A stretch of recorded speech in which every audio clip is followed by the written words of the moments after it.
سیدنا صدیق اکبر وہ ہستی ہیں، وہ کہا کرتے تھے اے آقا میری زندگی کی 3 خواہشیں ہیں، بولو کیا ہے؟ سیدنا صدیق اکبر کہتے ہیں اے اللہ کے رسول مال میرا ہو اور آپ کی قدموں پر قربان ہو۔ دوسری کیا ہے؟ سیدنا صدیق اکبر فرماتے ہیں اے اللہ کے رسول بیٹی میری ہو اور آپ کے نکاح میں ہو۔ اور کیا ہے؟ کہتے ہیں حضور صلی اللہ علیہ وسلم سے فرماتے ہیں کہ اللہ کے رسول آنکھیں میری ہو اور دیدار آپ کا ہو۔ اور اللہ نے یہ 3 خواہشیں سیدنا صدیق اکبر کی قبول کی ہیں۔ مال سارا کا سارا حضور کے نام پر قربان کیا ہے۔ مکے کے سب سے بڑے تاجر تھے، ان کے اونٹوں سینکڑوں ہزاروں اونٹ ان کا کمروں کا کاروبار کے لیے چلتا تھا۔ یہ وہ صدیق اکبر ہے کہ جس نے سارا کاروبار حضور کے نام پر قربان کر دیا۔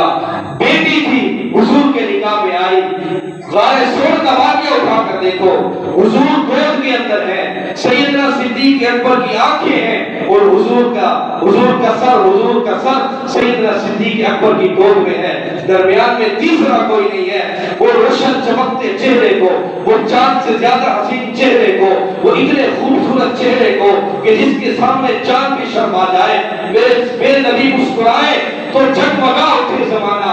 میرے نبی کا اتنا حسن تھا، وَأَحْسَنَ مِنْكَ لَمْ تَرَ قَطُّ عَيْنِي وَأَجْمَلَ مِنْكَ لَمْ تَلِدِ النِّسَاءُ خُلِقْتَ مُبَرَّأً مِنْ كُلِّ عَيْبٍ كَأَنَّكَ قَدْ خُلِقْتَ كَمَا تَشَاءُ، جس کے بارے میں حسان بن ثابت کہتے ہیں کہ اللہ نے حضور کو ایسا پیدا کیا، ان جیسا کسی ماں نے نہیں جنا، اللہ نے ایسا پیدا کیا کہ ان جیسا دنیا میں کوئی آیا نہیں۔ اتنا حسین چہرہ وہ سیدنا صدیق اکبر کی گود میں، وہ سیدنا صدیق اکبر حضور کا دیدار۔